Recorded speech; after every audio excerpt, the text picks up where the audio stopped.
Something that all of us have to do as runners is eat, right? Eat, run, sleep, repeat. That's kind of what we do day in, day out. But when you start to combine those things, specifically the eating and the running, it can get a little bit trickier. So you want to know, we're going to talk about today, what's the magic amount of time you have to wait after eating before you go run?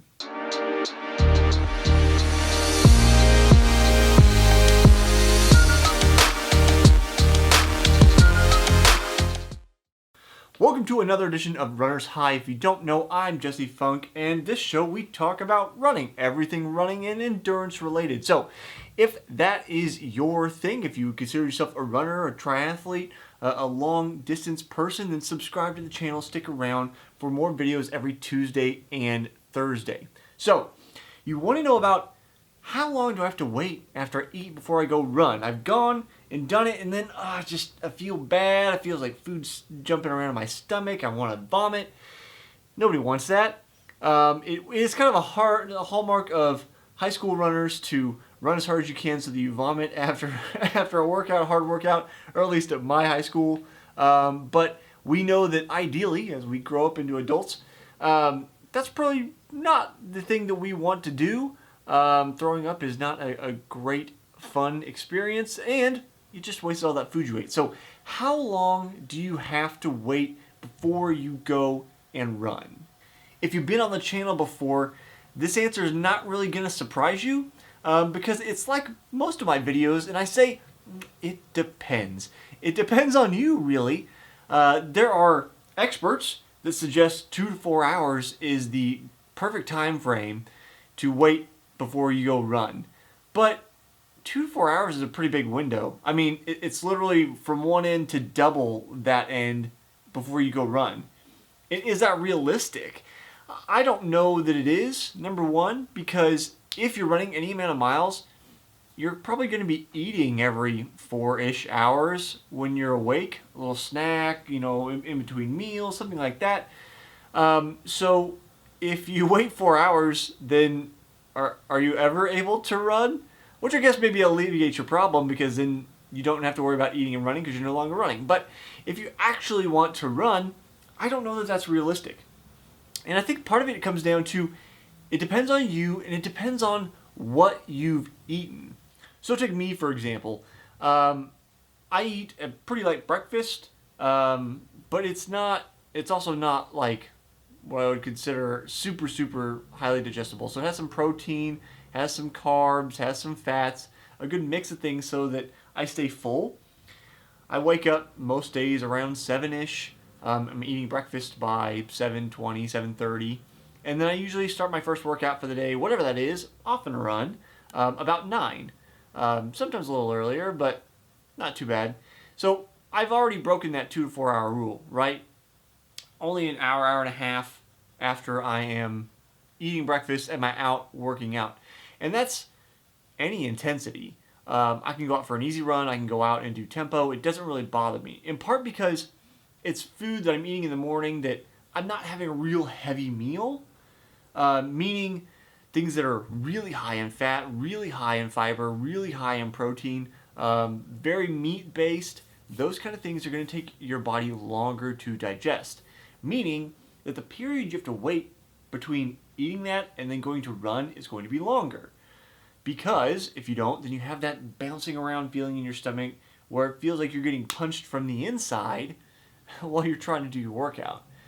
So the timing, again, is critical to digestion time.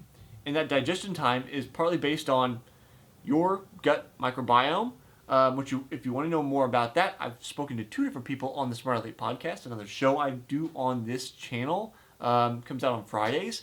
I'll link to those episodes, Dr. Matt Lay and Dr. Greg Rosicki. That was very early on in the show. So it depends on your gut microbiome. And then it also depends on what you ate. Now, having talked to a number of high-level athletes and amateurs alike on the Smart Athlete podcast, so this show I mentioned comes out on Fridays here on this channel, I know that it is possible and sometimes preferable to actually train yourself to be able to eat and run sooner. This is something that I worked on when I was doing triathlon for a number of years, in part because I was doing 2-a-days.